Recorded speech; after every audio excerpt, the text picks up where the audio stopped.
या सगळ्यात माझ्या भावाला पण खेचून आणलंस ना? माझा बिचारा भाऊ काही बोलत नाहीये म्हणून वाटेल तसं वागवताय त्याला.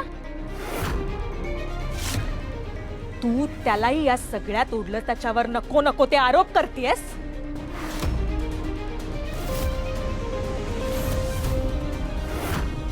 बास झालं अनु, बास झालं. नाही मान्य आहे ना मला, मी तुला त्रास दिला, तुझा दुस्वास केला, तुला पाण्यात पाहिलं, पण त्या सगळ्याचा बदला तू असा घेतलास? शी.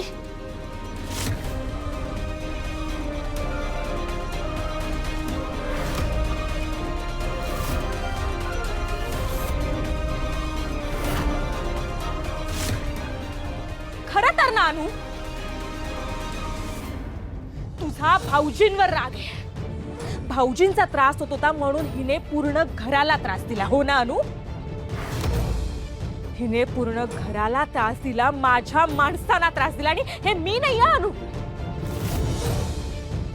कोणालाही इथे उभं केलं ना तरी तो हेच बोलेल की हिला भाऊजींचा त्रास होत होता, तुला आईंचा त्रास होता म्हणून तू सगळ्या घरातल्या ना अटक करायला लावलीस.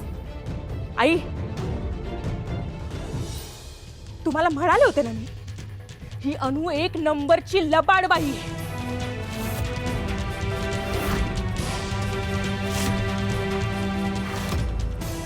ही जितकी साधी दिसते ना तितकी अजिबात साधी नाहीये आई. बघितलं ना आता कसं करतीये? सगळं हिने केलंय पण हे सगळं माझ्यावर ढकलतीये ती.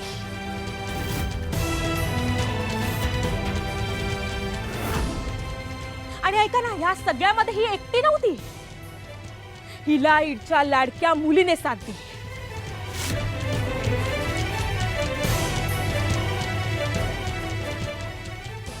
ह्या पिहूने हिला पाठिंबा दिला. तुम्हा सगळ्यांना कशी शिक्षा होईल, तुम्हा सगळ्यांना कसा त्रास होईल म्हणून ह्या अनुने ही अटक घडवून आणली.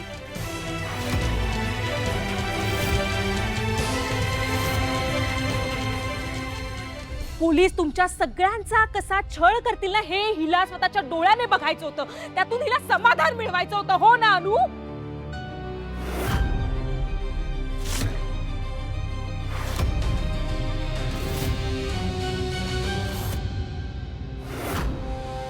आणि आता मोठा साळसूदपणाचा आव आणते.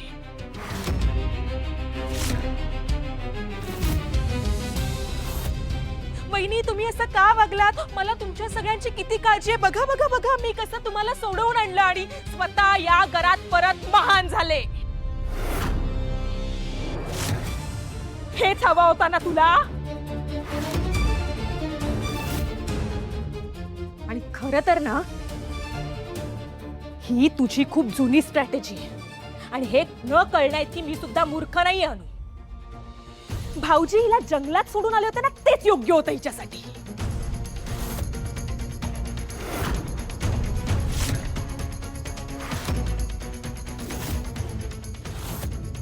पण आपण मूर्ख ना. आपण ह्या मॅडमवर दया दाखवली आणि ह्यांना परत घरात घेतलं. आणि मॅडमनी काय केलं?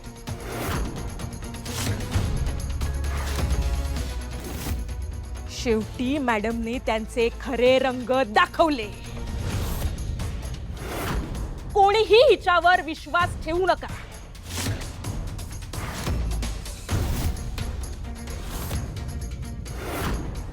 माझ्या आयुष्यात मी हिच्यासारखी खोटी आणि नाटकी बाई नाही पाहिली.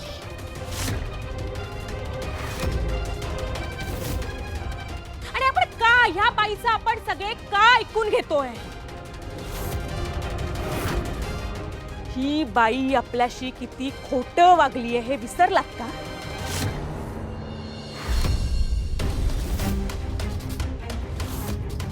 गेला महिनाभर ही बाई सतत आपल्याला फसवत होती.